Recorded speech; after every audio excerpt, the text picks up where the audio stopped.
Namaskar. In this video, we are going to learn how to change optative sentence into indirect speech. What is an optative sentence? ભાઈ આ optative sentence શું છે? અર્થાત ઈચ્છા દર્શક વાક્યો. ભાઈ આ ઈચ્છા કેવી? તો કે આગળની સ્લાઇડમાં જોઈએ. ઓપ્ટેટિવ સેન્ટેન્સ કે જેને આપણે ઈચ્છાદર્શક વાક્યો કહીએ છીએ પણ હા ઓપ્ટેટિવ સેન્ટેન્સ એનો બીજો અર્થ થાય છે શુભેચ્છા દર્શક અથવા તો શુભેચ્છા સૂચવતા વાક્યો કહેવામાં આવે છે. હવે આ શુભેચ્છાઓ અથવા તો ઈચ્છાદર્શક વાક્યો એટલે શું? એ વળી કેવા વાક્યો? તો કે એમાં શુભેચ્છાઓ હોય, પ્રાર્થના ઇટ મીન્સ કોઈ માટે પ્રે કરવાની વાત હોય અથવા તો છૂટા પડવાનો ભાવ હોય. શુભેચ્છા કેવી? તો કે ગુડ મોર્નિંગ કહેતા હોઈએ અથવા તો હેપી ન્યુ યર કહેતા હોઈએ, હેપી બર્થડે કહેતા હોઈએ તો એ શુભેચ્છાઓ છે. જ્યારે પ્રાર્થના ઇટ મીન્સ કોઈની માટે પ્રે કરતા હોઈએ, મે God bless you, May you have a happy journey, આ પ્રકારની આપણે પ્રે કરતા હોઈએ છીએ. એન છૂટા પડવાનો ભાવ ગુડ નાઇટ અથવા તો આપણે કહેતા હોઈએ ગુડ બાય, આ છૂટા પડવાનો ભાવ છે. એટ ધ ટાઈમ આપણે એ વાક્યોને જે શોર્ટ જે વાક્યો છે એને આપણે ઇનડાયરેક્ટ સ્પીચમાં કેવી રીતે ફેરવશું એ આપણે સમજવાનું છે. હા ગુડ નાઇટ આપણે જો છૂટા પડવાનો ભાવ સાંજના સમય હોય એટ ધ ટાઈમ પણ આપણે ગુડ ઇવનિંગ જગ્યાએ ગુડ નાઇટ નો પણ ઉપયોગ કરીએ છીએ કેમ કે છૂટા પડવાના ભાવ સમયે ગુડ નાઇટ નો ઉપયોગ કરવાનો થાય છે. તો હવે ચર્ચા કરીએ શુભેચ્છાઓ, પ્રાર્થના અથવા તો પ્રેયર અથવા તો ધ મીનિંગ ઓફ સેપરેશન જે આપેલું હોય એવા વાક્યો ત્યારે આપણે કેવી રીતે ઇનડાયરેક્ટ સ્પીચમાં ફેરવીએ. Look at the indirect of the greetings. It means કે શુભેચ્છા it means અભિવાદન જે આપેલું હોય તો એ વાક્યને આપણે ઇનડાયરેક્ટ સ્પીચમાં કેવી રીતે કન્વર્ટ કરીશું એ શીખીએ. પણ જ્યારે ગ્રીટિંગ્સ આપેલ હોય ત્યારે તમને ખ્યાલ હોય કે અત્યાર સુધી આપણે સૈટની જગ્યાએ વિવિધ શબ્દો મૂકતા આવ્યા છીએ વાક્યના પ્રકાર પ્રમાણે પણ જ્યારે ગ્રીટિંગ્સ આપેલ હોય ત્યારે શું કરશું? ત્યારે આપણે એ સૈટની જગ્યાએ વિસ્ડ એવો અર્થનો ઉપયોગ કરશું, એવા શબ્દનો ઉપયોગ કરીશું. એક્ઝામ્પલની સાથે સમજીએ. The boys said good morning teacher.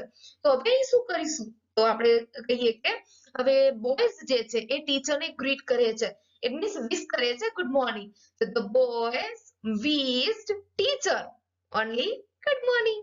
બસ થઈ ગયું છે વાક્ય ચેન્જ. ધ બોયઝ વિશ્ડ સૈટની જગ્યાએ વિશ્ડ મૂક્યું, ટીચરને કહે છે એટલે ટીચરને આગળ લઈ આવ્યા છીએ. આ પ્રકારનું પણ પૂછાઈ શકે છે. The boys વિશ્ડ the teacher good morning. Next one is he said to me happy new year. Okay ચાલો અહીંયા આપણે એવું કે છે હેપી ન્યુ યર વિશ કરે છે તો he wished me happy new year. થઈ ગયું છે. એ સેડ નું માત્ર વિશ કરેલ છે in comma and double inverted comma ને આપણે રિમૂવ કરી દીધેલ છે અને વાક્યને જોઈન કરી છે. અહીં કોઈ પણ સંયોજકનો ઉપયોગ થતો નથી. હવે આપણે જોઈએ કે જ્યારે ડબલ ઇન્વર્ટેડ કોમામાં ઇટ મીન્સ રિપોર્ટેડ સ્પીચનું વાક્ય કે જેના દ્વારા કોઈની માટે પ્રાર્થનાનો ભાવ ઇટ મીન્સ પ્રેયરનો ભાવ સૂચવાતો હોય ત્યારે આપણે એને કેવી રીતે કન્વર્ટ કરી શકીશું? હવે એક્ઝામ્પલ દ્વારા સમજીએ તો beggar said to me may you live long. હા તમને ખ્યાલ હોય તો મે થી વાક્યની શરૂઆત અને અંતે ઉદ્ગાર હોય તો એ કોઈની માટે પ્રે અથવા તો વિશ કરવામાં આવેલી હોય છે. તો હવે અહીં શું કરશું? સેડ ટુ ની જગ્યાએ તમે વિશ્ડ પણ મૂકી શકો છો અને પ્રેડ પણ મૂકી શકો છો. PRAYED પણ મૂકી શકો છો. તો હવે આપણે અહીં આગળ વિશ્ડ નો ઉપયોગ કરતો અહીં પણ એક જ કરી દઈએ કે જેથી તમને વધુ કંઈ યાદ રાખવું પડે નહીં. ધ બેગર સેડ ટુ નું કરીશું વિશ્ડ મી. હવે તમને ખ્યાલ હતો ઉદ્ગાર વાક્ય સાદું બની જાય છે તો અર્થાત કે આપણે કર્તાને આગળ લઈ આવવો પડશે. તો યુ કોની માટે છે? તો કે યુ અર્થાત દ્વિતીય પુરુષ સાંભળનાર પ્રમાણે ફેરફાર સાંભળનાર મી છે તો જોશો તમે યુ ની લાઈનમાં મી માટે આઈ આપેલ હશે તો આઈ અને મેનું કરીશું માઇટ લીવ લોંગ. એના એ જ રહેશે કેમ કે માઇટ પછી ક્રિયાપદનું બેઝ ફોર્મ જ રહેશે. The beggar wished I might live long અને આપણે કોઈ પણ સંયોજકનો ઉપયોગ કરવાનો નથી. The priest said to them may God bless you. તો હવે આપણે જોઈ શકીએ છીએ અહીં આપણે કેવા પ્રકારના ફેરફાર કરવાના છે તો કે said to નું કાં તો prayed પણ મૂકી શકીએ અને કાં તો wished પણ મૂકી શકીએ. The priest wished them. The priest wished them. હવે બંને વાક્યો શેના દ્વારા જોડીશું તો કે કંજક્શનનો ઉપયોગ થશે નહીં. તો ગોડ એ કર્તા તરીકે છે, ગોડને લઈ આવ્યા આગળ અને મેનું કરશું માઇટ અને બ્લેસ. હવે યુ નું શું કરીશું? યુ અર્થાત દ્વિતીય પુરુષ અર્થાત સાંભળનાર પ્રમાણે ફેરફાર છે. હવે તમે યુ ની લાઈનમાં જોશો તો ધેમ માટે ધેમ જ આપેલ હશે કેમ કે યુ જે છે એ કર્મ વિભક્તિમાં વપરાય છે કેમ કે તમે જોઈ શકો છો કે બ્લેસ મે બ્લેસ એ આવતા એ ક્રિયાપદ પાછળ યુ નો ઉપયોગ થયેલ છે મીન્સ એ કર્મ વિભક્તિમાં છે એટલે એનું તેમ જ થવાનું છે. The priest wished them God might bless them. Okay, આ રીતે આપણે વાક્યમાં ચેન્જ કરેલ છે. The meaning of separation, it means છૂટા પડવાનો ભાવ આપેલો હોય ક્યાં તો કે ડબલ ઇન્વર્ટેડ કોમામાં. It means reported speech નું જે વાક્ય છે છૂટા પડવાનો ભાવ રજૂ કરે છે. તો at that time આપણે કેવી રીતે ઇનડાયરેક્ટ સ્પીચમાં કન્વર્ટ કરશું ને છૂટા પડવાનો ભાવ કેવી રીતે ખબર પડે? તો કાં તો ગુડ બાય યા ગુડ નાઇટ એવું કંઈક ટૂંકા જેવા વાક્યો આપેલા હોય એની વાત કરે છે. તો કેવી રીતે ચેન્જ કરશું જોઈએ. The teacher said goodbye student.